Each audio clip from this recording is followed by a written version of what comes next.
जय माता दी। माँ भगवती जगदम्बा की कृपा सदैव आप और आपके समस्त परिवारजनों पर बनी रहे। प्रिय श्रोताओं, आज माघ गुप्त नवरात्रि का पहला दिन है और आज दिनांक 30 जनवरी गुरुवार। आज से माघ गुप्त नवरात्रि प्रारंभ है और गुप्त नवरात्रि में 10 महाविद्याओं की पूजा के साथ साथ माँ दुर्गा के सभी 9 स्वरूपों की पूजा प्रत्येक दिन की जाती है। तो आज के इस वीडियो में आप सुनने वाले हैं श्री दुर्गा सप्तशती पाठ का प्रथम अध्याय और गुप्त नवरात्रि में पहले दिन महाविद्या माँ काली की पूजा करके कथा का श्रवण भी किया जाता है। तो हमारे इस चैनल पर महाकाली की कथा भी सुनाई गई है। अगर आपने उस कथा को नहीं सुना है तो ज़रूर सुन लीजिएगा। अब आप सुनेंगे श्री दुर्गा सप्तशती का प्रथम अध्याय। और दुर्गा सप्तशती के प्रथम अध्याय से पहले सप्त श्लोकी दुर्गा का पाठ अवश्य सुनना चाहिए। तो पहले सुनिए दुर्गा सप्त श्लोकी पाठ और उसके बाद से प्रथम अध्याय आप सुनेंगे। आप सभी अपने मन में कहिए ओम नमः चंडिकाय। अब पूरे भक्ति भाव से आज के पाठ का श्रवण करते हैं। भगवान शिव ने देवी पार्वती से कहा, हे देवी, आप भक्तों के लिए सुलभ हो और समस्त कर्मों का विधान करने वाली हो। कलयुग में कामनाओं की सिद्धि हेतु यदि कोई उपाय हो तो उसे अपनी वाणी द्वारा सम्यक रूप से व्यक्त करो। तब देवी ने कहा, हे देव, आपका मेरे ऊपर बहुत स्नेह है। कलयुग में समस्त कामनाओं को सिद्ध करने वाला जो साधन है वह बतलाऊंगी, सुनो। उसका नाम अम्बा स्तुति है। ओम इस दुर्गा सप्त श्लोकी स्तोत्र मंत्र के नारायण ऋषि हैं। अनुदुष्ट छंद है। श्री महाकाली, महालक्ष्मी और महासरस्वती देव श्री दुर्गा की प्रसन्नता के लिए सप्त श्लोक के दुर्गा पाठ में इसका विनियोग किया जाता है। वे भगवती महामाया देवी ज्ञानियों के भी चित्त को बलपूर्वक खींचकर मोह में डाल देती हैं। माँ दुर्गे आप स्मरण करने पर सब प्राणियों का भय हर लेती हैं और स्वस्थ पुरुषों द्वारा चिंतन करने पर उन्हें परम कल्याणमय बुद्धि प्रदान करती हैं। दुख दरिद्रता और भय हरने वाली देवी आपके सिवा दूसरा कौन है जिसका चित्त सबका उद्धार करने के लिए सदा ही दयावान रहता हो। नारायणी अब सब प्रकार का मंगल करने वाली और मंगलमय हो। कल्याणदायिनी शिवा हो। सब पुरुषार्थ को सिद्ध करने वाली शरणागत वत्सला, तीनों नेत्रों वाली और गौरी हो। आपको नमस्कार है। शरण में आए हुए दीनों और पीड़ितों की रक्षा में संलग्न रहने वाली तथा सबकी पीड़ा दूर करने वाली नारायणी देवी, आपको नमस्कार है। सर्वस्वरूपा, सर्वेश्वरी तथा सब प्रकार की शक्तियों से संपन्न दिव्य रूपा दुर्गे देवी, सब भयों से हमारी रक्षा करो। आपको नमस्कार है। हे देवी, आप प्रसन्न होने पर सब रोगों को नष्ट कर देती हैं और कुपित होने पर मनोवांछित सभी कामनाओं का नाश कर देती हो। जो लोग आपकी शरण में जा चुके हैं उन पर विपत्तियां तो आती ही नहीं, आपकी शरण में गए हुए मनुष्य दूसरों को शरण देने वाले हो जाते हैं। सर्वेश्वरी, आप इसी प्रकार तीनों लोकों की समस्त बाधाओं को शांत करो और हमारे शत्रुओं का नाश करती रहो। इस तरह से श्री दुर्गा सप्त श्लोक संपूर्ण हुआ। अब आप माँ भगवती दुर्गा का आप सभी अपने मन में ध्यान करते हुए प्रथम अध्याय का श्रवण भी कीजिए। इस अध्याय में मेधा ऋषि ने राजा सूरत और समाधि को देवी भगवती की महिमा बताते हुए मधु कटप के वध का वर्णन किया है। ओम नमः चंडिकाय। ओम प्रथम चरित्र के ब्रह्मा ऋषि महाकाली देवता गायत्री छंद नंदा शक्ति रक्त दंतिका बीज अग्नि तत्व ऋग्वेदा स्वरूप हैं। श्री महाकाली देवता की प्रसन्नता के लिए प्रथम चरित्र के जप में विनियोग किया जाता है। भगवान विष्णु के सो जाने पर मधु और कैटभ को मारने के लिए कमला जन्म ब्रह्मा जी ने जिनका स्तवन किया था, उन महाकाली देवी का मैं सेवन करती हूँ। वे अपने 10 हाथों में खड़ग, चक्र, गदा, बाण, धनुष, परिघ, शूल, भुसुंडी, मस्तक और शंख धारण करती हैं। उनके 3 नेत्र हैं। वे समस्त अंगों में दिव्य आभूषणों से विभूषित हैं। उनके शरीर की कांति नीलमणि के समान है और वे 10 मुख और 10 पैरों से युक्त हैं। ओम चंडी देवी को नमस्कार है। मार्कंडे जी बोले, सूर्य के पुत्र श्रावण जो 8वें मनु कहे जाते हैं, अब उनकी उत्पत्ति की कथा का विस्तार पूर्वक कहता हूँ, सुनो। सुकुमार महाभगवतम के स्वामी हुए, वही प्रसंग सुनाता हूँ। पूर्व समय की बात है। स्वार्चित मनवंतर में शरत नाम के एक राजा थे जो चैत्र वंश में उत्पन्न हुए थे। उनका समस्त भूमंडल पर अधिकार था। वे प्रजा का अपने और पुत्रों की तरह धर्म पूर्वक पालन किया करते थे। तो भी उस समय कोला विध्वंस नाम के क्षत्रिय उनके शत्रु हो गए। राजा सूरत की दंड नीति बड़ी प्रबल थी। उनका शत्रुओं के साथ युद्ध हुआ। यद्यपि कोला विंध्यवंशी संख्या में कम तो थे भी, राजा सूरत युद्ध में उनसे परास्त हो गए। तब वे युद्ध भूमि से अपने नगर को लौट आए और केवल अपने देश के राजा होकर रहने लगे। समूची पृथ्वी से अब उनका अधिकार जाता रहा, किंतु वहां भी उन प्रबल शत्रुओं ने उस समय महाभाग्य राजा सूरत पर आक्रमण कर दिया। अब राजा का बल क्षीण हो चला था, इसलिए उनके दुष्ट बलवान और दुरात्मा मंत्रियों ने वहां की उनकी राजधानी में भी राजकीय सेना और खजाने को हथिया लिया। सूरत का प्रभुत्व नष्ट हो चुका था, इसलिए वे शिकार खेलने के बहाने घोड़े पर सवार होकर वहां से अकेले ही एक घने जंगल में चले गए। वहां उन्होंने विप्र मेधा मुनि के आश्रम को देखा, कितने ही जहां हिंसक जीव को अपनी स्वाभाविक हिंसा वृत्ति छोड़कर परम शांति भाव से रहते थे। मुनि के बहुत शिष्य उस वन की शोभा बढ़ा रहे थे। वहां जाने पर मुनि ने उनका सत्कार किया और वे उन मुनि श्रेष्ठ के आश्रम पर इधर उधर विचर हुए कुछ समय तक रहे। फिर ममता से आकर्षित होकर वहां इस प्रकार चिंता करने लगे कि पूर्व काल में मेरे पूर्वजों ने जिसका पालन किया था वही नगर आज मुझसे रहित है। पता नहीं मेरे दुराचारी व्रतिगण उसकी धर्म पूर्वक रक्षा करते भी हैं या नहीं। जो सदा मध्य की वर्षा करने वाला था और शूरवीर था, वह मेरा प्रधान हाथी अब शत्रुओं के अधीन होकर न जाने किन भोगों को भोगता होगा। जो लोग मेरी कृपा, धन और भोजन पाने से सदा मेरे पीछे पीछे चलते थे, वे निश्चय ही अब दूसरे राजाओं का अनुसरण करते होंगे। उन अपव्यय लोगों द्वारा सदा खर्च होते रहने के कारण अत्यंत कष्ट से जमा किया हुआ मेरा वह खजाना भी खाली हो जाएगा। यह तथा और कई बातें राजा सूरत निरंतर सोचते रहते थे। एक दिन वहां उन्होंने विप्र व मेधा के आश्रम के निकट एक वैश्य को देखा और उससे पूछा कि भाई तुम कौन हो, यहाँ तुम्हारे आने का क्या कारण है? तुम क्यों शोकग्रस्त और अनमने से दिखाई दे रहे हो? राजा सूरत का यह प्रेम पूर्वक कहा हुआ वचन सुनकर वैश्य ने विनीत भाव से उन्हें प्रणाम करके कहा। वैश्य बोला, राजन, मैं धनियों के कुल में उत्पन्न एक वैश्य हूँ। मेरा नाम समाधि है। मेरे दुष्ट पुत्री स्त्रियों ने धन के लोभ में मुझे घर से बाहर निकाल दिया है और मुझे इस समय में धन, स्त्री और पुत्रों से वंचित हूँ। मेरे विश्वसनीय बंधुओं ने ही मेरा धन लेकर मुझे दूर कर दिया है, इसलिए दुखी होकर मैं वन चला आया हूँ। यहाँ रहकर भी इस बात को मैं नहीं जानता कि मेरे पुत्रों की, स्त्री की और स्वजनों की कुशलता है या नहीं। इस समय घर में वे कुशल से रहते हैं या फिर उन्हें कोई कष्ट है? वे मेरे पुत्र कैसे हैं? क्या वे सदाचारी हैं या फिर दुराचारी हो गए हैं? तब राजा ने पूछा, जिन लोभी स्त्री, पुत्र आदि के ने धन के कारण तुम्हें घर से निकाल दिया है, उनके प्रति तुम्हारे चित्त में इतना स्नेह का बंधन क्यों है?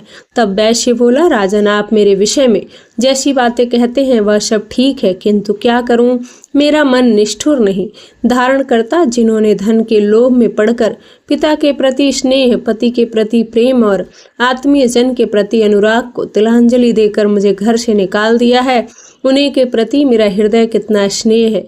महामते, गुणहीन बंधुओं के प्रति जो भी मेरा चित्त इस प्रकार से प्रेम मग्न हो रहा है, यह क्या है? इस बात को मैं जानकर भी नहीं जान पाता हूँ। उनके लिए मैं लंबी लंबी सांसें ले रहा हूँ और मेरा हृदय अत्यंत दुखित हो रहा है। उन लोगों में प्रेम का सर्वथा अभाव है, तो भी उनके प्रति जो मेरा मन निष्ठुर नहीं हो पाता, इसके लिए मैं क्या करूं? तब मार्कंडेय, सूरत और वह समाधि नामक वैश्य दोनों साथ साथ मेधा मुनि की सेवा में उपस्थित हुए और उनके साथ साथ यथा योग्य न्याय कुल विनय पूर्ण बर्ताव करके बैठे। इसके बाद वैश्य और राजा ने कुछ वार्तालाप आरंभ किया। राजा ने कहा, भगवान, मैं आपसे एक बात पूछना चाहता हूँ, उसे बताइए। मेरा चित्त अपने अधीन न होने के कारण वह बात मेरे मन को बहुत दुख देती है। जो राज्य मेरे हाथ से चला गया है, उसमें और उसके संपूर्ण अंगों में मेरी ममता अभी तक बनी हुई है। मुनि श्रेष्ठ, यह जानते हुए भी कि वह मेरा नहीं है, अज्ञानियों की तरह मुझे उसके लिए दुख होता है। क्या यह है? इधर यह वैश्य भी घर से अपमानित होकर आया था। इसके पुत्र, स्त्री और भृत्य ने इसे छोड़ दिया है। स्वजनों ने भी इसका परित्याग कर दिया है, तो भी यह उनके प्रति अत्यंत हार्दिक स्नेह रखता है। इस प्रकार यह और मैं दोनों बहुत दुखी हैं। जिसमें प्रत्यक्ष दोष देख लिया गया है उस विषय के लिए भी हमारे मन में ममता जनित आकर्षण पैदा हो रहा है। महाभाग्य, जो मोह पैदा हुआ है यह क्या है? विवेक शून्य पुरुषों की तरह मुझमें और इसमें भी यह मूढ़ता प्रत्यक्ष दिखाई देती है। तब ऋषि बोले, महाभाग्य, मार्ग का ज्ञान सब जीवों को है, इसी प्रकार विषय भी इसके अलग अलग हैं। कुछ प्राणी दिन में नहीं देखते और दूसरे रात में नहीं देखते, और कुछ जीव ऐसे हैं जो दिन और रात्रि में भी बराबर ही देखते हैं। यह ठीक है कि मनुष्य समझदार होते हैं, किंतु केवल वे ही ऐसे नहीं होते। पशु, पक्षी और मृग आदि सभी प्राणी समझदार होते हैं। मनुष्य की समझ भी वैसी ही होती है जैसी उन मृग और पक्षियों की होती है, और जैसी मनुष्यों की होती है वैसे ही उन मृग, पक्षी आदि की होती है। यह तथा अन्य बातें भी प्रायः दोनों समान ही है। समझ होने पर भी इन पक्षियों को तो देखो, यह स्वयं भूख से पीड़ित होते हुए भी मोहवश बच्चों की चोंच में कितने ही चाव से अन्न के दाने डाल रहे हैं। राजन, क्या तुम नहीं देखते? यह मनुष्य समझदार होते हुए भी लोभवश अपने किए हुए उपकार का बदला पाने के लिए अपने पुत्रों की अभिलाषा करते हैं। हालांकि उन सब में समझ की कमी नहीं है, फिर भी वे संसार की स्थिति अर्थात जन्म मरण की परंपराएं बनाए रखने वाली भगवती महामाया के प्रभाव द्वारा ममतामयी भवन से युक्त मोह के गहरे गड्ढे में गिराए गए हैं। इसलिए इसमें आश्चर्य नहीं करना चाहिए। जगदीश्वर भगवान विष्णु की योग निद्रा रूपा जो भगवती महामाया है, उन्हीं से यह जगत मोहित हो रहा है। हे भगवती महामाया, देवी ज्ञानियों के भी चित्त को बलपूर्वक खींचकर मुंह में डाल देती हैं। वे ही इस संपूर्ण चराचर जगत की सृष्टि करती हैं, और वे ही प्रसन्न होने पर मनुष्यों को मुक्ति के लिए वरदान भी देती हैं। वे ही पराविद्या, संसार बंधन और मोक्ष की हेतु भूता सनातनी देवी तथा संपूर्ण ईश्वर की भी अधीश्वरी है। राजा ने पूछा, भगवान जिन्हें आप महामाया कहते हैं, वे देवी कौन है? ब्राह्मण, उनका आविर्भाव कैसा हुआ और उनके चरित्र कौन कौन है? ब्रह्मावेता में महर्षि श्रेष्ठ, उन देवी का जैसा प्रभाव, जैसा स्वरूप हो, जिस प्रकार प्रादुर्भाव हुआ, वह सब आपके मुख से सुनना चाहता हूँ। तब ऋषि बोले, राजन, वास्तव में तो वे देवी नित्य स्वरूपा ही हैं। संपूर्ण जगत उन्हीं का रूप है और उन्होंने समस्त विश्व को व्याप्त कर रखा है। फिर भी उनका प्राकट्य अनेक प्रकार से होता है। वो मुझसे सुनो, यद्यपि वे नित्य और अजन्मा है, फिर भी जब देवताओं का कार्य सिद्ध करने के लिए प्रकट होती हैं, उस समय लोक में उत्पन्न हुई कहलाती हैं। कल्प के अंत में जब संपूर्ण जगत एकाणों में निमग्न हो रहा था और सबके प्रभु भगवान विष्णु शेषनाग की शैया बिछाकर योग निद्रा का आश्रय लेकर सो रहे थे, उस समय उनके कानों के मैल से दो भयंकर असुर उत्पन्न हुए, जो मधु और कैटभ के नाम से विख्यात थे। दोनों ब्रह्मा जी का वध करने को तैयार हो गए। भगवान विष्णु के नाभि कमल में विराजमान प्रजापति ब्रह्मा जी ने उन दोनों भयानक असुरों को अपने पास आया और भगवान को सोया हुआ देखा। तब एकाग्र चित्र होकर उन्होंने भगवान विष्णु को जगाने के लिए उनके नेत्रों में निवास करने वाली योग निद्रा का स्तमन आरंभ किया, जो इस विश्व की अधीश्वरी, जगत को धारण करने वाली, संसार का पालन और संहार करने वाली तथा तेज स्वरूप भगवान विष्णु की अनुपम शक्ति है। उन्हीं भगवती निद्रा देवी की भगवान ब्रह्मा स्तुति करने लगे। ब्रह्मा जी ने कहा, हे देवी, आप ही स्वाहा हैं, आप ही स्वधा और आप ही वटकेश्वर हो, आप के ही स्वरूप हैं, आप ही जीवनदायिनी सुधा हो। नित्य अक्षर प्रणव में अकार, ओमकार, मकार, इन तीनों मात्राओं में के रूप में आप ही स्थित हो। इन तीन मात्राओं के अतिरिक्त जो बिंदु रूपा नित्य अर्ध मात्रा है, उसका विशेष रूप से उच्चारण नहीं किया जा सकता, वह भी आप ही हो। देवी, आप संध्या, सावित्री और परम जननी हो।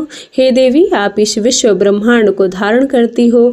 आपसे ही इस जगत की सृष्टि होती है, आपसे ही इसका पालन होता है और सदा आप ही कल्प के अंत में सबको अपना ग्रास बना लेती हो। जगमोहन काल में स्थिति रूपा हो और कल्पा के समय संहार रूप धारण करने वाली हो। आप ही महाविद्या, महामाया, महामेधा, महास्मृति, महामोह रूपा महादेवी और महाशुर हो। आप ही तीनों गुणों को उत्पन्न करने वाली सबकी प्रकृति हो। भयंकर काल रात्रि, महारात्रि और मोहरात्रि भी आप ही हो। आप श्री ईश्वरी, आप ही हिरंग और आप ही बद स्वरूपा बुद्धि हो। लज्जा, पुष्टि, शांति और क्षमा भी आप ही हो। आप खटक धारणी, शूल धारणी, घोर रूपा तथा गदा, चक्र, शंख और धनुष धारण करने वाली हो। बाण, भुशुंडी और परिघ यह भी आपके अस्त्र हैं। आप सौम्य और सौम्यतर हो। इतना ही नहीं, जितने भी सौम्य और सुंदर पदार्थ उन सब की अपेक्षा आप अत्यधिक सुंदरी हो। पर आप अपर, सबसे परे रहने वाली परमेश्वरी आप ही हो। सर्वस्वरूपे देवी, कहीं भी सत्य असत्य रूप से जो कुछ वस्तुएं हैं उन सब की जो शक्ति है वह आप ही हो। ऐसी अवस्था में आपकी स्तुति क्या हो सकती है। इस जगत की सृष्टि का पालन और श्रृंगार करते हैं उन भगवान को भी जब आपने निद्रा के अधीन कर दिया है, तब आपकी स्तुति करने में कौन समर्थ हो सकता है।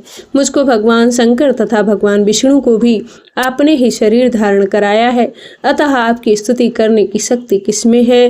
हे देवी, आप तो इन उद्यार प्रभाव से ही प्रशंसक असुर मधु और कैटभ, इनको मुंह में डाल दो और जगदीश्वर भगवान विष्णु को शीघ्र ही जगा दो। साथ ही इनके भीतर इन दोनों महान असुरों को भी मार डालने की बुद्धि उत्पन्न कर दो। ऋषि कहते हैं, राजन, जब ब्रह्मा जी ने वहां मधु और कैटभ को मारने के उद्देश्य से भगवान विष्णु को जगाने के लिए तमोगुण की अधिष्ठात्री देवी योग निद्रा की इस प्रकार स्तुति की, तब वे भगवान के नेत्र, मुख, नासिका, बाहु, हृदय और वक्ष स्थल से निकलकर अव्यक्त जन्मा ब्रह्मा जी की दृष्टि के समक्ष खड़ी हो गई। योग निद्रा से मुक्त होने पर जब जगत के स्वामी भगवान जनार्दन उसी काव के जल में शेषनाग की शैया से जाग उठे, फिर उन्होंने दोनों असुरों को देखा। वे दुरात्मा मधुर कैटभ अत्यंत बलवान तथा पापी थे। उनके क्रोध से आंखें लाल किए हुए वे ब्रह्मा जी को खा जाने के लिए उद्योग कर रहे थे। तब भगवान श्री हरि ने उठकर उन दोनों को 5000 वर्षों तक केवल बाहु युद्ध किया। वे दोनों भी अत्यंत बल के कारण उन्मत्त हो रहे थे। इधर महामाया ने उन्हें मुंह में डाल रखा था, इसलिए वे भगवान विष्णु से कहने लगे कि हम तुम्हारी वीरता से संतुष्ट हैं, तुम हम लोगों से कोई वर मांगो। तब श्री भगवान बोले, यदि तुम दोनों मुझ पर प्रसन्न हो तो अब मेरे हाथों मारे जाओ। बस इतना सा ही वर मैंने मांगा है, यहाँ दूसरे किसी वर से क्या लेना है।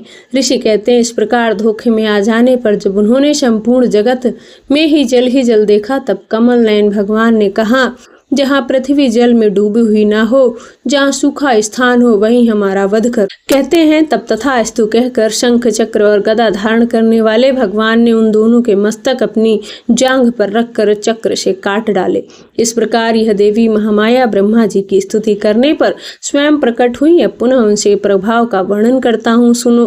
जय माता दी। इस प्रकार श्री मार्कंडेय पुराण में श्रावण मनवंतर की कथा के अंतर्गत देवी महात्म्य में मधु कैटभ नामक पहला अध्याय पूर्ण हुआ और इसके आगे का अध्याय आप सभी कल सुनेंगे। नवरात्रि के दूसरे दिन दुर्गा सप्तशती का दूसरा और तीसरा अध्याय पढ़ा और सुना जाता है, तो आप सभी कल दूसरे और तीसरे अध्याय को सुनेंगे, जिसके लिए अगर आपने हमारे चैनल को अभी तक सब्सक्राइब नहीं किया तो ज़रूर कर लीजिएगा, ताकि सारी वीडियो आपको समय पर मिल सके। यह थी आज की जानकारी। अच्छी लगी हो तो वीडियो को लाइक करके चैनल को सब्सक्राइब ज़रूर करें। धन्यवाद।